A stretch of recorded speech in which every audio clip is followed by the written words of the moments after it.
Oi, pessoal, tudo bem com vocês? Boa noite. Boa noite para quem tá vendo à noite. Hoje, sábado, estamos aqui estudando a palavra, nos enchendo daquilo que Deus tem para nós. Que delícia, né? E hoje nós vamos estudar Mateus 24, é um capítulo bem pesado, né? Porque estamos falando de escatologia, né? O fim dos tempos. Escatologia é o estudo do fim dos tempos, e que fala lá em Apocalipse, mas aqui Jesus fala com as palavras dele de uma forma um pouco mais simplificada, porque Jesus era simples no falar, né, gente? O bom que Jesus, ele nos ensinava com a simplicidade, perdão, nos ensinava com a simplicidade dele, e vai falar sobre o sinal do fim dos tempos, né? Então vamos lá no 24, primeiro vamos orar. Amém, feche seus olhos, vamos orar. Senhor, nós te agradecemos, Pai. Louvamos ao Senhor por estarmos juntos aqui nesse tempo, estudando a Tua Palavra, Pai, mergulhando nas Escrituras. Ah, Deus, que tempo precioso, Pai, que temos vivido. Obrigada, Pai, porque temos crescido no Senhor nesses dias. Pai, são 24 dias de estudo, quase um mês aí, e o Senhor tem nos dado graça para dar continuidade todos os dias, sem falhar nenhum dia, Pai. Obrigada, Pai, porque o Senhor tem nos ensinado a ser constante nas coisas, nos compromissos com o Senhor. Ah, Jesus, nos dê força, nos dê ânimo, Pai, nos encoraje, Senhor, para prosseguir em Te conhecer, que esse seja o desejo do nosso coração, conhecer quem Tu és, conhecer o Teu coração, meu Deus. Senhor, nos revele, Pai, algo novo nesse dia, que o Senhor possa falar conosco, que essa palavra alcance corações, que o Senhor possa, Pai, gerar em nós um desejo ardente pela Tua palavra, por conhecer mais, por ter mais tempo com o Senhor, que nós não sejamos imprudentes, negligentes quanto ao tempo de intimidade com o Senhor, Pai, mas que todo tempo nós sejamos, Pai, em um só espírito contigo. Essa é a minha oração, Deus, em nome de Jesus. Amém. Vamos lá então, 24. Jesus saiu do templo e, enquanto caminhava, seus discípulos aproximaram-se dele para lhe mostrar as construções do templo. Vocês estão vendo tudo isso? Perguntou ele. Eu lhes garanto que não ficará aqui pedra sobre pedra, serão todas derrubadas. Gente, aqui, só, né, dando uma contextualizada, né, Jesus, no livro de Mateus, nos evangelhos, ele fala muito sobre o evangelho do reino, né? O que é o evangelho do reino? É que Jesus vem para reinar, né? Então, aqui, Jesus, ele vai falar como será no final dos tempos. Só que, como será esse reino, né? E quais serão os sinais desse final dos tempos? Que sempre fala que haverá ranger de dentes e choro, né? Haverá o tempo de tribulação, e muitos serão arrebatados. Enfim, aí nós vamos estudar essa parte. E aqui Jesus falou, né, que o templo não vai ficar em pé, não vai restar pedra sobre pedra. Aqui ele já estava dando indícios aos discípulos do que iria acontecer no fim, só que eles ainda não entendiam muitas coisas. Tendo Jesus se assentado no Monte das Oliveiras, no versículo 3 agora, tá? Tendo Jesus se assentado no Monte das Oliveiras, os discípulos dirigiram-se a ele, em particular, e disseram: Dize-nos, quando acontecerão essas coisas? Quando acontecerão essas coisas? E qual será o sinal da tua vinda e do fim dos tempos? Aqui é interessante que ele fala assim, qual será o sinal da tua vinda, né? Eles estavam falando, porque Jesus estava com eles estavam falando da vinda pós-ressurreição, né? E quais seriam os sinais, né? Ninguém sabe exatamente quando será o tempo, né? Mas Jesus aqui, ele descreve alguns sinais. E um dos primeiros, ele fala assim, Jesus respondeu, cuidado que ninguém os engane. Ou seja, vai ser um tempo onde haverá multiplicação de engano, né? Falsos messias se levantarão. Quem é o Messias? É aquele que vem para reinar sobre toda a terra, governar, colocar ordem no mundo, para restaurar essa ordem no mundo. Então, o que a gente tem visto também muitas vezes, políticos, né, pessoas influentes aí no mundo, tentando colocar essa ordem, né, e não são esses, né. O verdadeiro Messias, ele vem verdadeiramente para reinar sobre toda a terra. Então, a gente tem que tomar cuidado com esses enganos, que vão se levantar pessoas dizendo que são, né, verdadeiramente Jesus, que são aqueles que vieram para trazer paz na terra. Então, esse é um dos sinais. Outro sinal, no versículo 5, diz assim, pois muitos virão em meu nome dizendo, eu sou Cristo, e enganarão a muitos. Vocês ouvirão falar de guerras e rumores de guerra, mas não tenham medo. Então, mais um sinal, rumores de guerra e guerra. Então, gente, é guerra mesmo, de verdade. Não que a gente ainda vê, então, porque não chegou no fim dos tempos ainda. Porque vai piorar muito. E aí diz assim, é necessário que tais coisas aconteçam, mas ainda não é o fim. Ou seja, quando começar essas guerras e os rumores de guerra, ainda não é chegado o fim. Ou seja, ainda que a gente tenha rumores de guerras e guerras, não é chegado o fim. Tem mais coisa para acontecer. Nação se levantará contra nação e reino contra reino. Haverá fome e terremotos em vários lugares. Tudo isso será o início das dores. Aqui, quando ele fala de dores, ele meio que faz uma analogia a uma mulher grávida, né? Que começa a ter dores de parto aqui. Então, mas o que a gente tem que entender? O parto é dolorido, tem as dores, mas vem uma bênção depois, que é o reino de Cristo aqui nessa terra, quando ele voltar. Então, apesar do tempo, né, de tribulação que vai viver, a terra vai viver, mas também haverá o tempo do reinado de Cristo. Então, vamos lá. No 9. Então, eles o entregarão para serem perseguidos e condenados à morte. Vocês serão odiados por todas as nações por minha causa. Também, gente, vai haver essa briga mesmo, né? Perseguição dos cristãos, perseguição daqueles que creem em Jesus. Então, a gente tem que se preparar para isso, porque graças a Deus hoje a gente vive num país onde nós somos livres para confessar nossa fé, professar nossa fé, mas já tem lugares no mundo em que cristãos são perseguidos. Então, vai haver o tempo disso também. Naquele tempo, muitos ficarão escandalizados, trairão e odiarão uns aos outros, e numerosos falsos profetas surgirão e enganarão a muitos. Ou seja, vai ter muita maldade, traição, ódio, fome, terremoto. Então, essas são as primeiras contrações, né? Pessoas dessa terra mesmo vão viver muita maldade. Nação contra nação, ódio entre os cristãos, contra os cristãos, né? Apostasia. Então, ódio um pelos outros. Isso já são sinais do fim do tempo. E devido ao aumento da maldade, o amor de muitos se esfriará. E aqui é interessante ver, porque diz assim, o amor de muitos esfriará. Então, a gente às vezes pensa que vão ser as pessoas que não conhecem Jesus que vão esfriar pelo amor. Mas, pelo contrário, muitos de dentro da igreja, muitos que confessam Jesus como seu Salvador, se esfriarão também. E a gente já vê essa tendência porque hoje o mundo é muito egoísta, né? Tem uma pressão desenfreada, né? Muitas coisas, muitas circunstâncias, o estresse da vida do dia a dia, acaba que a gente pensa o quê? Na minha vida, nos meus problemas, e ignoramos completamente o outro, o problema do outro.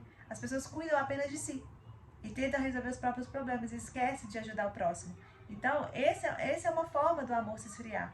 Quando você já não olha mais para o próximo, seu amor já está esfriando. Quando você passa a ser egoísta, só pensar em você, você está perdendo o amor.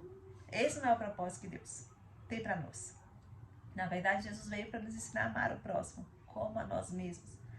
Então, a gente tem que entender que a gente tem que vigiar também o nosso coração, vigiar a nossa vida para que a gente não seja egoísta e que nosso amor não se esfrie pelo outro.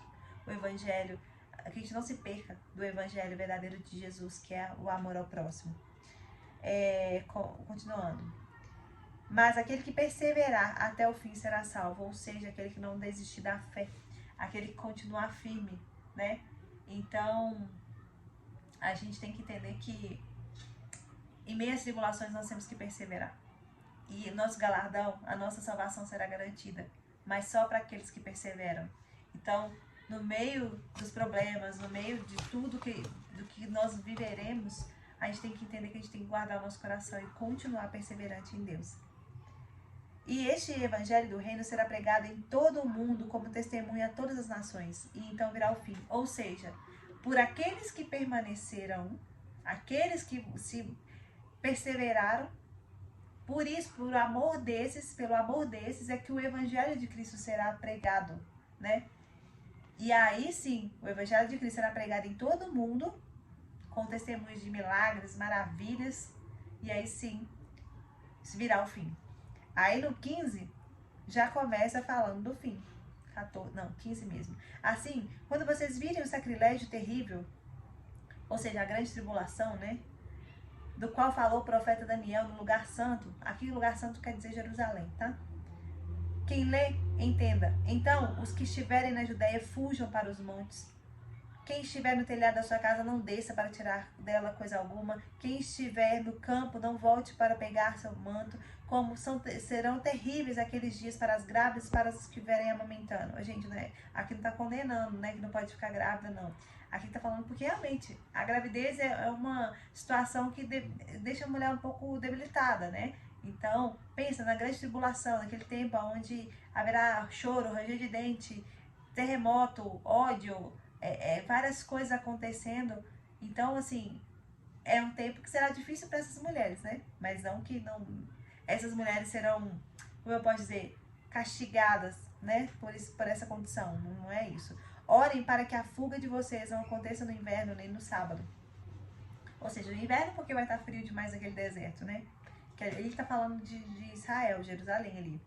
E nem no sábado, porque no Shabat, que é o dia onde eles não podem fazer nada, que eles, né, não podem trabalhar, eles estarão no templo, ou seja, as pessoas estarão no templo.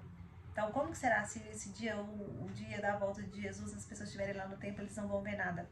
É mais ou menos sobre isso que ele está falando aqui. Porque haverá, então, grande tribulação, como nunca houve desde o princípio do mundo até agora, nem jamais haverá. Se aqueles dias não fossem abreviados, ninguém sobreviveria, mas por causa dos eleitos, aqueles dias serão abreviados, ou seja, dos escolhidos por Deus, né, dos salvos. E aí, continuando, deixa eu só ver aqui uma coisa. É isso mesmo. Continuando aqui no 23, se então alguém lhes disser, vejam, aqui está o Cristo, ou ali ele está, não acreditem. Ou seja, ainda não é chegado o tempo do Cristo. Pois aparecerão falsos cristos e falsos profetas que realizarão grandes sinais e maravilhas para, se possível, enganar até os eleitos. Então você vê que nesse tempo, no final, né, do tempo, vai ter muito engano. Muitas pessoas vão falar que é Cristo, muitos vão se levantar muitos falsos profetas para enganar a população. Vejam, e aqui fala que vai enganar até os eleitos, ou seja, até aquelas pessoas que conhecem Cristo, que são fiéis a Cristo, vão ser enganados também. Vejam que eu os avisei antecipadamente. Assim, se alguém lhes disser, ele está lá no deserto, não saiam. Ou ali está ele dentro da casa, não acreditem. Porque assim como o relâmpago sai do oriente e se mostra no ocidente, assim será a vinda do Filho do Homem. Ou seja, a volta de Jesus será um relâmpago visível. Ou seja, todos vão perceber, gente. Todos vão ver. O relâmpago, quando ele passa no céu assim, ó, é nítido, todos veem. Então, quando fala sai do oriente para o ocidente, que vai atravessar mesmo o mundo. Então as pessoas vão ver, né? Onde houver um cadáver, ali se juntarão os abutres. Quando fala disso aqui, fala a questão que realmente muitas pessoas vão morrer, né? Nesse tempo. E então, ali haverá muitos abutres. Imediatamente, após a tribulação daqueles dias, o sol escurecerá, a lua não dará sua luz, as estrelas cairão do céu e os poderes celestes serão abalados. Aqui também está falando do abalo cósmico que vai ter, né? Gente, nada vai ficar no lugar. Pensa, quando Jesus voltar, meu Deus, isso aqui vai virar uma loucura, né?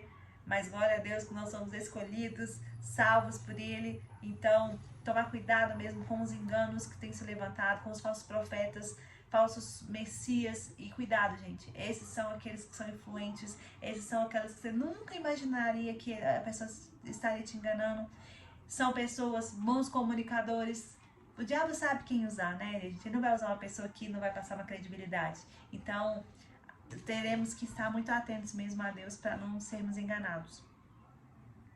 E aí, continuando, então aparecerá no céu o sinal do Filho do Homem. Todas as nações da terra se lamentarão e verão o Filho do Homem vindo nas nuvens do céu com poder e grande glória. Ou seja, vai haver um grande sinal. Ninguém sabe o que é, mas vai haver um sinal. E ele enviará seus anjos com grande som de trombeta, e eles reunirão seus eleitos dos 4 ventos de uma outra extremidade dos céus. Aqui está falando do arrebatamento, né?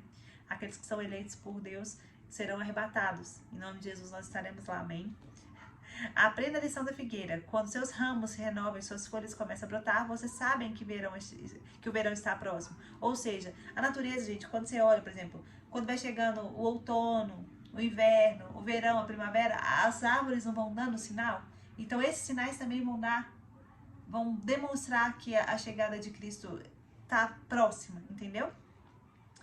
Assim também, quando vierem todas essas coisas, ou seja, todos esses sinais, Saibam que ele está próximo às portas. Eu lhes asseguro que não passará essa geração até que todas essas coisas aconteçam. Ou seja, essa geração que vê todas essas coisas, elas vão presenciar a volta de Cristo. E os céus e a terra passarão, mas as minhas palavras jamais passarão. Uau, é isso. Porque o mundo, o céu, o sol, as estrelas, tudo vai se abalar quando Jesus voltar. Mas a palavra dele nunca vai se abalar. É lindo, né? O dia e a hora são desconhecidos. No 36 agora diz assim: quanto ao dia e à hora ninguém sabe, nem os anjos dos céus, nem o Filho, senão somente o Pai. Ou seja, nem Jesus, somente o Pai. Como foi nos dias de Noé, assim também será na vinda do Filho. Lembra, gente, Noé estava construindo a arca e todo mundo vivendo, né? Que ó, pois nos dias anteriores ao dilúvio, o povo vivia comendo e bebendo, casando e se dando em casamento, até que o dia que Noé entrou na arca. Ou seja, um dia que Jesus voltar, todo mundo vai estar vivendo a vida normal. Normal. Ninguém vai estar preocupado, casando, bebendo, enfim. Até que o dia não entra na arca. E eles nada perceberam. Ou seja, as pessoas vão estar tão distraídas com a vida que não vão perceber. Até que veio o dilúvio e os levou. Então, assim acontecerá na vida do filho, do homem. 2 homens estarão no campo, um será levado e outro deixado. 2 mulheres estarão trabalhando no moinho, uma será levada e outra deixada. Quem será levado? Aquele que vai ser arrebatado. Quem será deixado? Aquele que vai permanecer na grande tribulação. Portanto, vigiem, porque vocês não sabem em que dia virá o seu Senhor.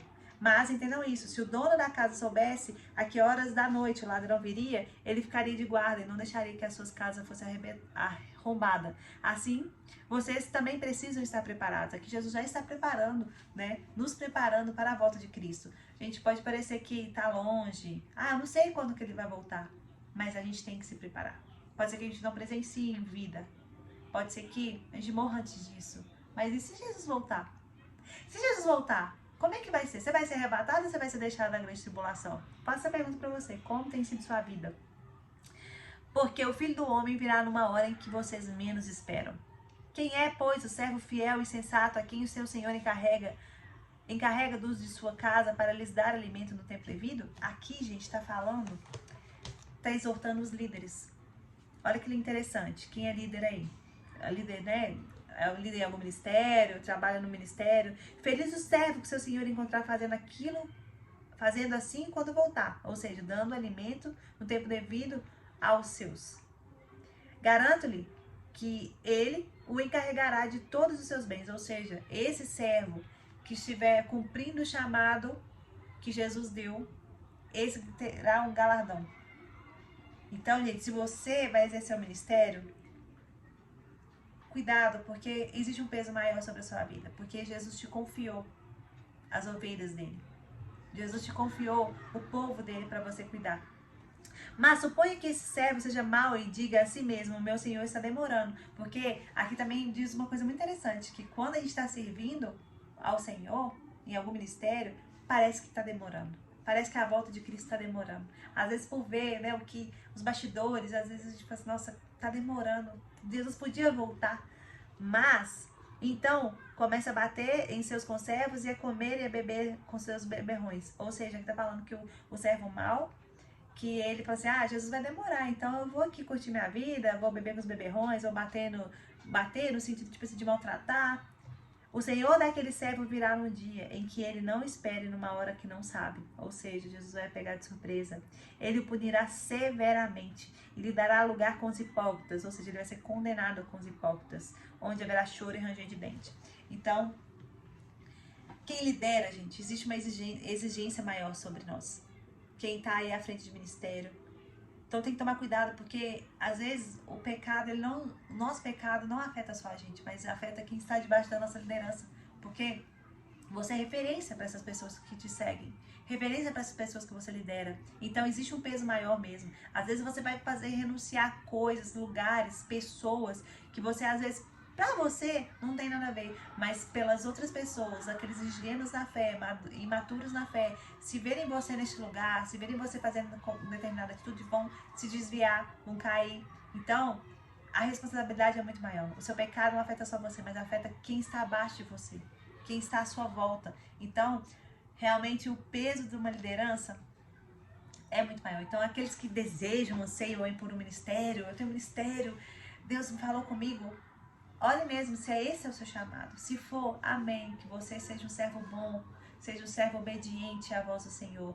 Mas se não for, gente, o peso é muito grande. O peso de um ministério é muito grande. Então, e a responsabilidade também. Mas é claro que também o galardão é muito grande.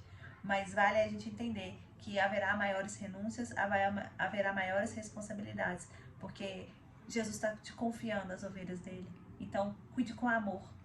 Cuide como se fosse os seus filhos de verdade. Como Jesus amou essas pessoas. Então, ame, cuide, exerça com zelo, com excelência o seu ministério, a sua liderança. Porque Jesus, pode parecer que não, pode parecer que ele está demorando, que ele nem está vendo. Mas no tempo certo, você vai receber seu galardão. Não só na vida eterna, mas aqui também. Jesus, ele promete para nós que nós seremos recompensados aqui, porque é um Pai bom. Então, acho que é isso, né? Acabou aqui o nosso estudo do dia 24, né? Do Mateus 24. E é um tema, assim, né? Mais tenso, mas é uma realidade e nós temos que estar preparados para isso. Nós temos que estar preparados para viver uma vida eterna. Nossa terra, nosso reino não é aqui, a nossa terra não é aqui. Nós somos de lá. Nós somos o céu. Então, essa é a natureza e nós temos que manifestar em todo o tempo o reino dos céus aqui na terra. Amém? Jesus abençoe vocês. Até amanhã, se Deus quiser.